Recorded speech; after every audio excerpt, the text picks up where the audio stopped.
তোমরা মৌলবাদ উৎখাত করবার বাংলার 12 কোটি মানুষ বসে বসে আঙ্গুল চষবে, এত সহজ নয়। কিন্তু দুর্ভাগ্যজনক সত্য এই যে ইসলাম দিয়ে বিশ্ব মানবতাকে রক্ষা করা যাবে, সেই ইসলামকে বলা হচ্ছে আজ মৌলবাদ। এক শ্রেণীর পরগাছা বুদ্ধিজীবী, কবি, সাহিত্যিক ও মুনাফিকদের আচরণে আজ ইসলাম নিজের ঘরেই পরবাসী হয়ে আছে। বাংলাদেশে ইসলাম নির্মূল করা হবে একথা বলার সাহস তাদের নেই বলে ইসলামের জঘন্য দুশ্মনেরা ইসলামের নাম দিয়েছে মৌলবাদ। সুতরাং তারা মৌলবাদ উৎখাতের নাম করে মূলত ইসলামকে নির্মূল করার ষড়যন্ত্রকে পাকাপোক্ত করেছে। বাংলাদেশ ইসলামের সবচাইতে, ইসলামের জন্য সব থেকে বেশি উর্বর জমিন। এতে ইউরোপ, আমেরিকা এবং ভারত দারুণভাবে শঙ্কিত। এই পরাশক্তি সমূহ যেভাবে মুসলিম দেশ তুরস্ক থেকে মাদ্রাসা শিক্ষা বন্ধ করে মসজিদে তালা লাগিয়ে ইসলাম বিতরণের ব্যবস্থা করেছে, অনুরূপ ভাবে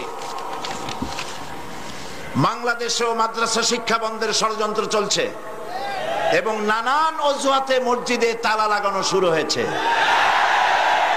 দেশের অবস্থা ক্রমান্বয়ে নাজুক থেকে নাজুকতর করে তোলার জন্য ইসলাম বিদ্বেষী পত্রিকা ও প্রচার মাধ্যমগুলি মাদ্রাসা শিক্ষা, ছাত্র, শিক্ষক ও দেশ বরণ্য আলেম, ওলামা, পীর, মাশায়েখদের বিরুদ্ধে জঘন্য মিথ্যাচার এবং প্রতিহিংসামূলক খবর প্রচার করছে। বাংলাদেশের মাটি থেকে ইসলামকে বিদায় করে দেওয়ার জন্য সর্বাত্মক চেষ্টা চালাচ্ছে বিদেশি সাহায্য পুষ্ট এনজিওরা। ব্রিটিশ এসেছিল